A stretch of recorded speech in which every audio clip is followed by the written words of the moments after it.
નમસ્કાર દર્શક મિત્રો, બીએન ન્યૂઝમાં આપનું સ્વાગત છે। આપ નિહાળી રહ્યા છો બીએન ન્યૂઝ ઝઘડિયા જીઆઈડીસીની નાઇટ્રેક્સ કંપનીમાં દુર્ઘટના, ઇજાગ્રસ્ત કામદારોને ભરૂચ સારવાર માટે લઈ જવાયા।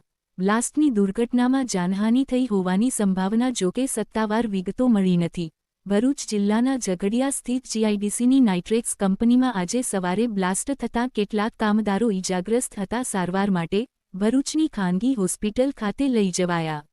આ દુર્ઘટનામાં કેટલા કામદારો ઇજાગ્રસ્ત થયા તેનો ચોક્કસ આંકડો હજુ મળ્યો નથી, તેમજ આ દુર્ઘટનામાં કોઈ ઇજાગ્રસ્ત કામદારનું મોત પણ થયું હોવાનું જાણવા મળ્યું છે, પરંતુ જાનહાનિને લગતી સત્તાવાર વિગતો આ લખાય છે ત્યાં સુધી હજુ સામે નથી આવી।